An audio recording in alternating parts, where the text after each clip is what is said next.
Okay, Christina here to listen to some music, and today's music selection is Song for Sharon by Joni Mitchell. So I definitely have heard of Joni Mitchell before.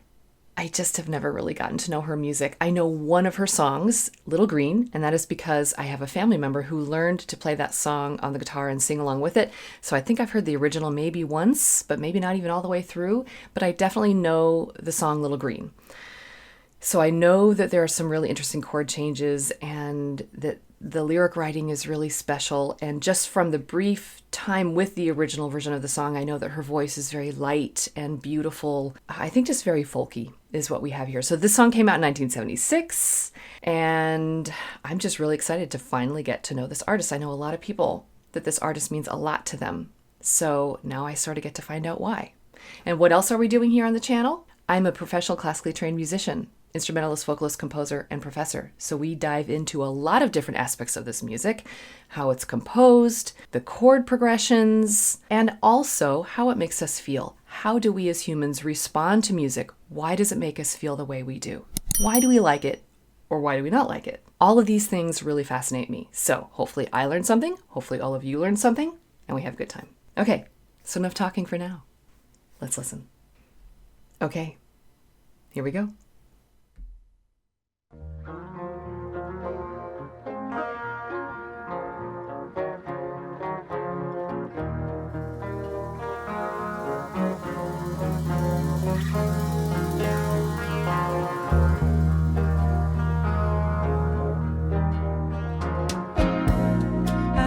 Staten Island, Sharon, to buy myself a mandolin. And I saw the long white dress of love on a storefront mannequin. Big boat chugging back with a belly full of cars, all for something lacy. Some girl's gonna see that dress and crave that day like crazy.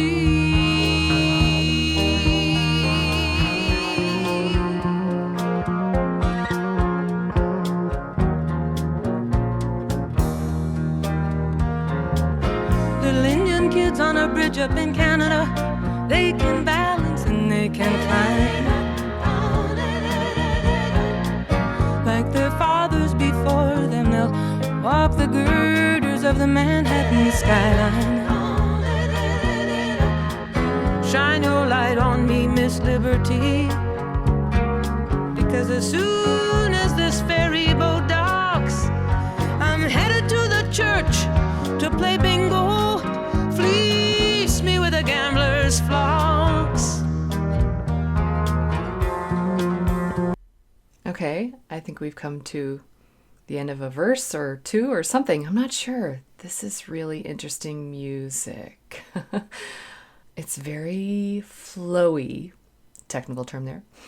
I don't know, it's so comforting and at the same time so intriguing. You really want to hear this story. So a lot of you have heard in past reactions that I hear the music first and then the lyrics second. And so sometimes if the lyrics really do stand out to me, I just feel that that's a good sign of really good storytelling through song. I think that is really what is starting to happen here. I'm catching so much of what she's saying right away, which doesn't always happen. But part of that is because of the ease of the music and the ease of her voice. I'm so relaxed that I'm able to just like let it all just kind of exist. It's still interesting enough though. Really interesting. The vibe of it, the electronic sounds of it, it's a little bit resonant, a little echoey, but at the same time very folky and simple. All right, let's back this up. There's a little tiny transition here, and let's keep going. Definitely hearing something about New York here. Staten Island, I think, and something about a dress, maybe even a veil. So here we go. Gambler's flocks.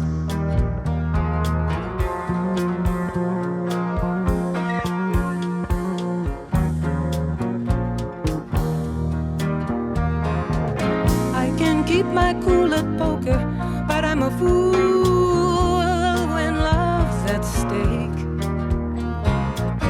because I can't conceal emotion what I'm feeling's always written on my face.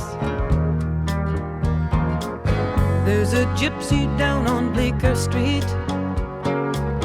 I went in to see her as a kind of joke, and she lit a candle for my love lock, and $18 went up in smoke.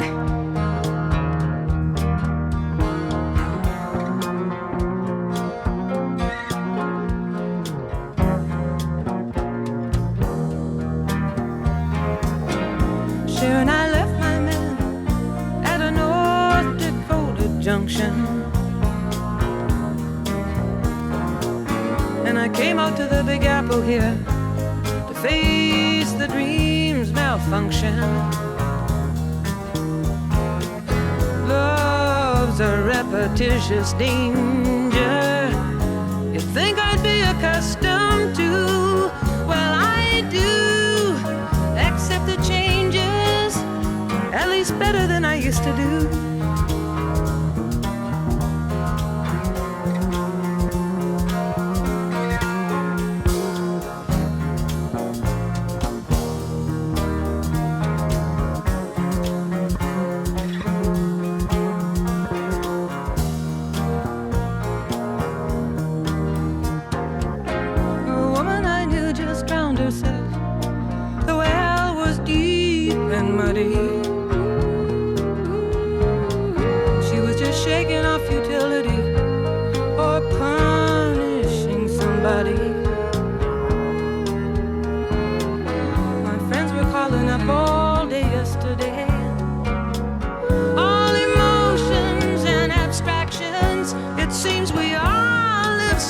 To that line and so far from satisfaction.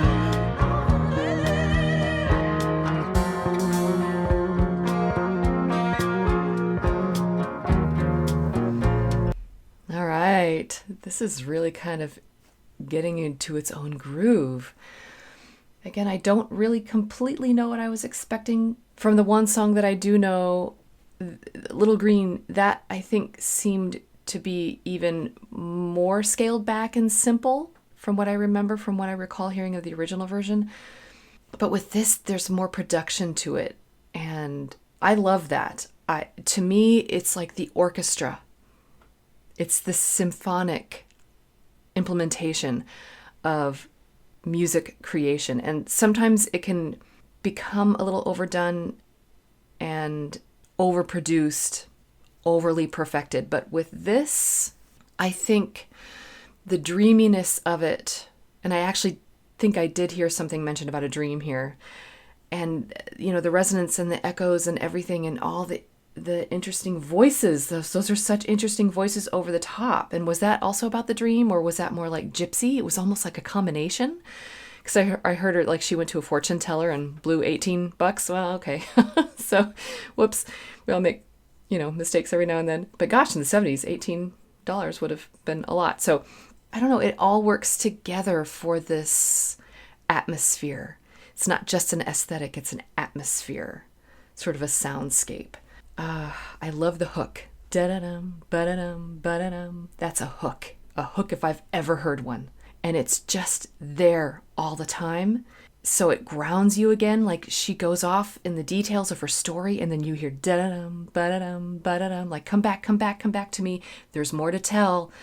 Don't wander off in your imagination with what I'm telling you too much, because there's more to come. And you listen to what I'm singing about here. This is just fascinating. So we're sort of maybe in a little instrumental spot again. We'll see. Let's just keep going. We're only halfway through. This is a long story. She's got a lot to say here. Let's keep hearing. Dora says have children. Mama and Betsy say find yourself a charity. Help the needy and the crippled, or put some time into ecology. Well, there's a wide, wide world of noble causes and lovely landscapes to discover. But all I really want to do right now is find another lover.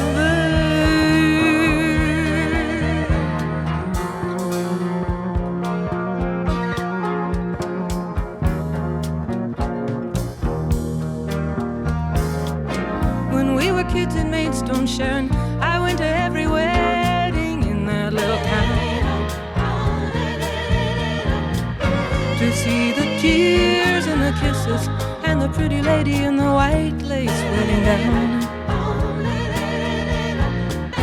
and walking home on the railroad tracks, or swinging on the playground swing. Love stimulated my illusions more than anything. And when I went skating after Golden Reggie, you know it was white lace I was chasing dreams. Mama's nylons underneath my cowgirl jeans. He showed me first to get the kisses, and then you get the tears. But the ceremony of the bells and lace still veils this reckless fool here.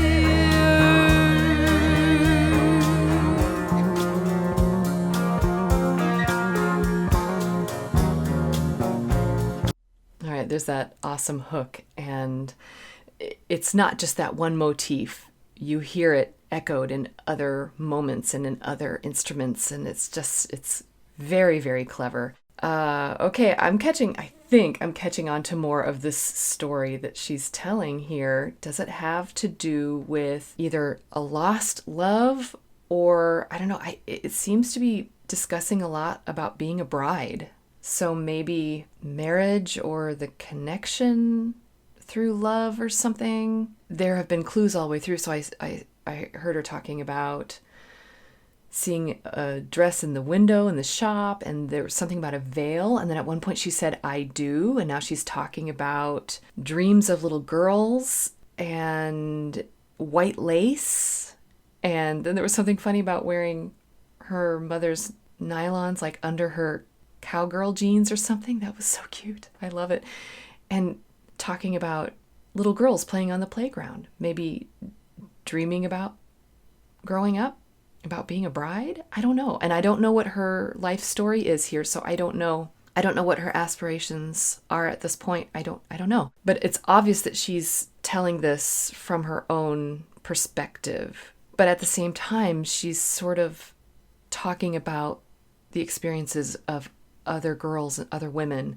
And I love the female choruses, the chorus sounds in the background. That's got to be her, I think, singing back up for herself.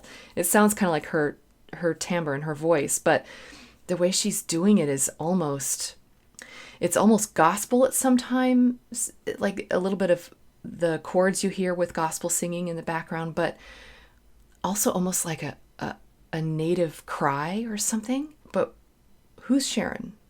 Which of the little girls is Sharon? Although I did hear her mention something about, is it a town? I know there are some towns named Sharon in the United States, but I think she's Canadian, so I don't know. So is that one of the little girls' names, or is it the place? Because she was describing a place when she said Sharon. So this is very heavy on the lyrics, which is often a challenge for me because, again, my ear goes straight for the music, but it holds up for me so far because I'm intrigued with the story and I'm also intrigued with the actual music behind it. So let's keep going. Let's hear the rest of the story. Now there are 29 skaters on Wallman Rink, circling in singles and in pairs. In this vigorous anonymity, a blank face at the window stares and stares and stares and stares and stares. And the power of reason and the flowers of deep feelings seem to serve me only to deceive me.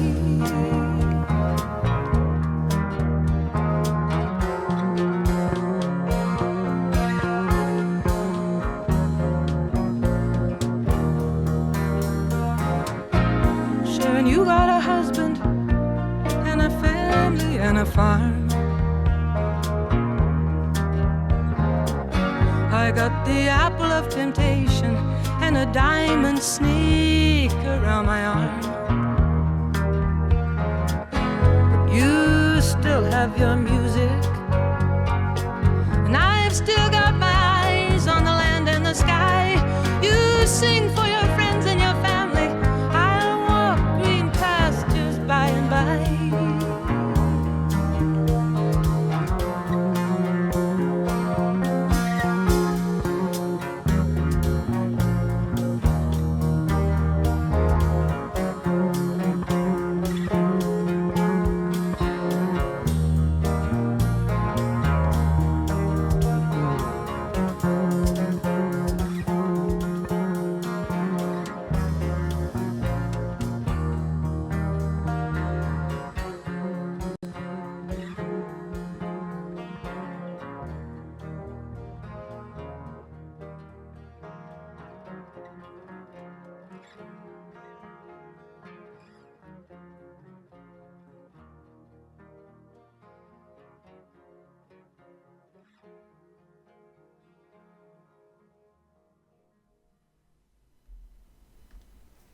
All right, that was quite a fade out.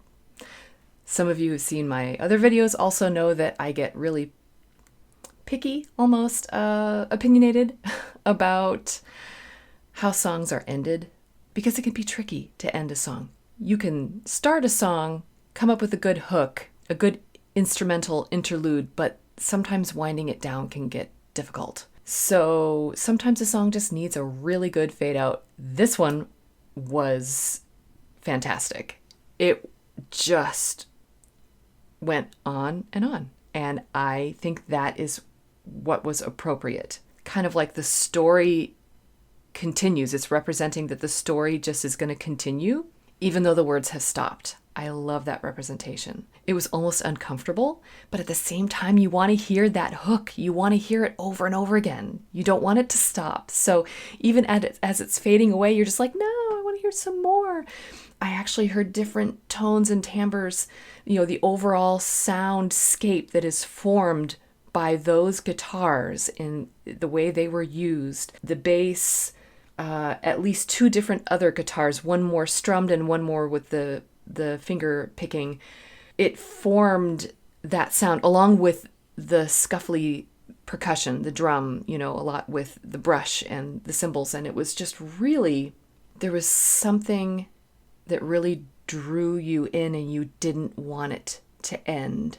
And I could hear how strong the stability was with that sound at the end. Like even as it faded away, it almost became stronger in how well it was constructed. So yeah, excellent hook in this one, that foundation. So I wonder, I don't know how she writes her music, but maybe it was sort of simultaneous. I don't know, maybe she came up with this foundation, this sound, that not necessarily the hook, but just that combination of the guitars and the percussion underneath. Maybe that was created separately and then she kind of saved it for the right story. And I just picture her kind of experimenting with both the guitar sounds and then also her lyric writing, her story writing. I'm sure sometimes it was all simultaneous, like this certain story she wanted to tell went exactly with this music sound that she wanted. But sometimes I bet there were times when she thought of this and kind of saved it for just the right lyrics or vice versa. And I feel like this is the balance that makes her music really good. This song was over 8.5 minutes long, and I just wanted to hear more. The lyrics themselves, like often I have to go and look up the lyrics and be like, what were the words that were just sung? I think I pretty much heard all of them. I think I know what's going on here. I think Sharon, actually, she was referring to Sharon as a person, but who does that person represent to her is the question. I think this has to do with imagining a different life for yourself, which can both be good and bad because the grass is always greener on the other side of the fence, So sometimes other lifestyles might seem interesting, but at the same time, you want to also value what you have when you have it. So this is really good. I like this a lot. I feel like this is a new experience. I don't think I have really ever experienced Joni Mitchell before. I do like the song Little Green, but I think it was because of the live performance that I was watching here in my own home by my family member who was playing that for me. I was just kind of more in awe of that person singing it and playing, and so the magic of the songwriting and where it came from was kind of in the background. So here, the magic of Joni Mitchell is now in the foreground, and I'm so happy to be witnessing this. So again, I didn't exactly know what to expect heading into this, but right from the beginning, like I said, it was catchy. That hook was there. It took at least 2 times for me hearing it to really catch on about what it was and realize, I've been hooked. Let's just go back and hear how this all started. Let's hear that hook, the development of it.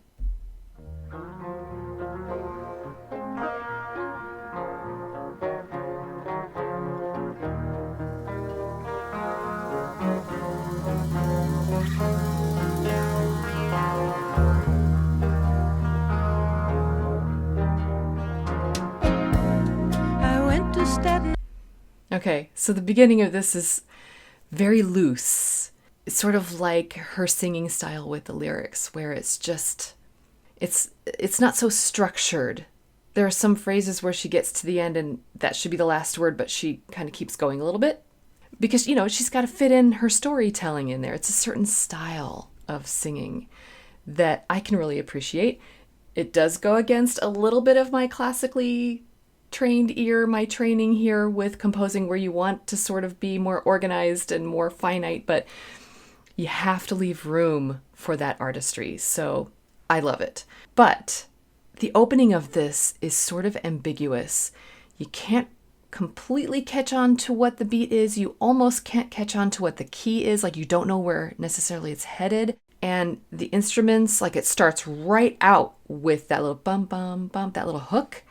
And then another instrument picks it up, and then you hear the bass coming in, and then you hear the the percussion. It actually sounds like a little storm coming through, like it's going to be a little more ominous, but then she comes in with her lovely bright voice, and then it turns into more of a major sounding key. Let's hear that again. See more minor key, things slowly coming in. Where are we headed? I went to Staten Island, Sharon, to buy myself a mandolin.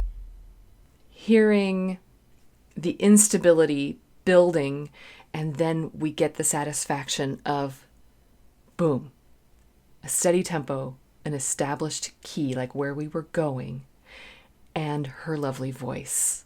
I think that little juxtaposition is also really fun, where it goes from minor to major in unexpected moments. And it almost sucks you in, like, oh, we're going to head into a sad part of the story. And it almost does, but then we are just reminded of the happier tones. Let's see if we can go to a spot that did that. I think towards the end. Veils this reckless fool here. See, it's a little bit minor right here. A little more serious. But then we have the major key. Even nicer key there. Lots of seventh chords here, so that's fun. Nothing like a good old, like a major seventh chord, just to sort of bring the sun out in the light of the day. I think this song sort of blows like the wind. I mentioned it was almost like a little storm coming through, but it's more like a cloudy day where the sunlight kind of comes and goes, but we don't ever really get any rain. And it is supposed to sort of sound all dreamy, because I think she's talking about dreams and aspirations of little girls and of women and perhaps herself. What is it that she really wants in life? So I want to highlight some of the other things in the background. For instance, the chorus that shows up. These women's voices in the background. Again, I think it's her. It sounds like her voice. And I really love how she's utilizing it here. To see the tears and the kisses and the pretty lady. So that was a moment where it was more gospel sounding, just because it had that full chord of them in the background. But there was another spot that it was more crying. It was like a single voice back there, just kind of weeping. The well was deep and muddy. She was just shaking off futility or punishing somebody.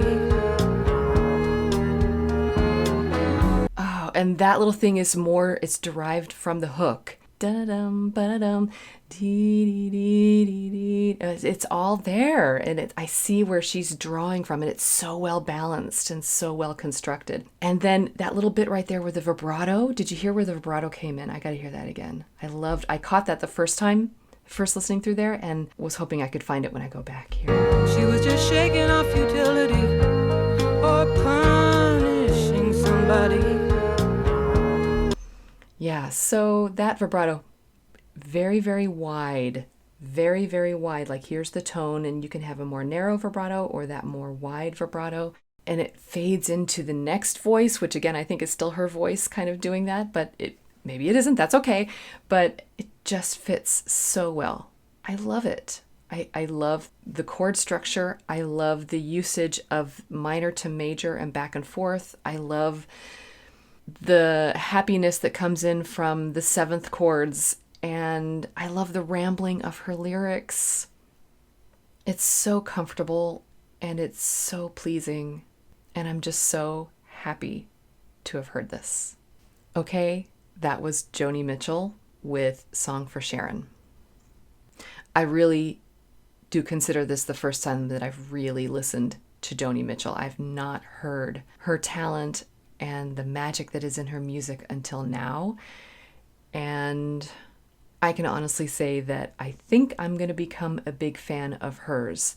Now, that's not a guarantee, because I really do like this song and what she did with it, but am I going to like all of them? I just don't know.